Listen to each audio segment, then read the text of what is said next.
Friends, ఇప్పుడే అందిన వార్త. సుప్రీంకోర్టు సంచలన తీర్పు దేశ చరిత్రలో మొట్టమొదటిది అంటూ లేటెస్ట్ అప్డేట్ అయితే వచ్చిందండి. ఆ వివరాలు ఏంటనేది వీడియో రూపంలో తెలుసుకుందాం. వీడియోని స్కిప్ చేయకుండా పూర్తిగా చూడండి. అప్పుడే కంప్లీట్ ఇన్ఫర్మేషన్ అయితే మీకు అర్థమవుతుంది. ఇంకా ఎవరైనా సరే మన ఛానల్ సబ్స్క్రైబ్ చేయకుండా వీడియోస్ ఉన్నట్లయితే వెంటనే మన ఛానల్ సబ్స్క్రైబ్ చేసుకొని బెల్ బటన్ యాక్టివేట్ చేసుకోండి. ఇప్పుడు లేటెస్ట్ అప్డేట్ అందరికంటే ముందుగా అందించడం జరుగుతుంది. అదేవిధంగా చూస్తున్నారు కానీ లైక్ చేయడం మర్చిపోతున్నారండి. దయచేసి మీరు లైక్ చేసినట్లయితే ఇన్ఫర్మేషన్ అనేది మరింత మందికి సమాచారం అనేది చేరుతుంది. ఇక లేట్ చేయకుండా వీడియోలోకి అయితే వెళ్ళిపోదామండి. దాదాపు 30 నుంచి 50 సంవత్సరాలు ఉన్నటువంటి కళ అనగా సుప్రీంకోర్టు సంచలన తీర్పు అయితే ఇచ్చిందట. మొత్తానికి ఎస్సీ ఎస్టీ వర్గీకరణపై సుప్రీంకోర్టు సంచలన తీర్పు అయితే ఇచ్చింది. వర్గీకరణకు గ్రీన్ సిగ్నల్ అయితే ఇచ్చిందనమాట.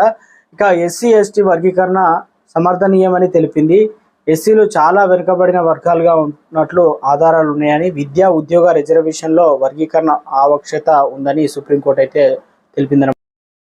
కొన్ని కులాల్లో వర్గీకరణ చేసే వెసులుబాటు రాష్ట్రాలకు ఉండాలని ఎస్సీ వర్గీకరణపై చారిత్రాత్మక తీర్పు అయితే వెలువరించిందనమాట. దీంతో విద్యా ఉద్యోగాల్లో రిజర్వేషన్ కోసం ఎస్సీలు ఎస్టీలు వర్గీకరణ అవసరమని చీఫ్ జస్టిస్ చంద్రచూడ్ నేతృత్వంలోని 7 సభ్యుల ధర్మాసనం 1:1 నిష్పత్తిలో తీర్పు అయితే వెలువరించిందనమాట. మొత్తానికి ఇక్కడ 6 ఎస్సీ ఎస్టీ వర్గీకరణ చేయాలని, ఒకరు మాత్రం వర్గీకరణ వద్దని చెప్పేసి. ఇక మొత్తానికి తెలంగాణ రాష్ట్రంలో సీఎం రేవంత్ రెడ్డి కూడా ఇప్పటి వరకు నోటిఫికేషన్లు ఏదైతే ఇచ్చామో వాటిలో కూడా ఇంప్లిమెంటేషన్ చేసే ఆవశ్యకతను గుర్తించామని, దేశ చరిత్రలోనే తొలి రాష్ట్రంగా మనదే ఉండబోతుందనే విధంగా అయితే చెప్పే ప్రయత్నం చేశారు.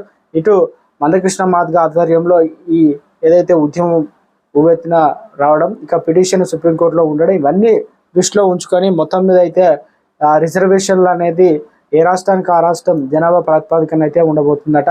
సో ఇటు ఆంధ్రప్రదేశ్లోను ఇటు ఏదైతే మోదీ అమిత్ షాలకు కృతజ్ఞతలు తెలిపారు మందకృష్ణ మాదిగ. సో మొత్తం మీద అయితే సుప్రీంకోర్టు అయితే ఆ పిటిషన్లో సంచలన తీర్పు అయితే ఇచ్చిందనమాట.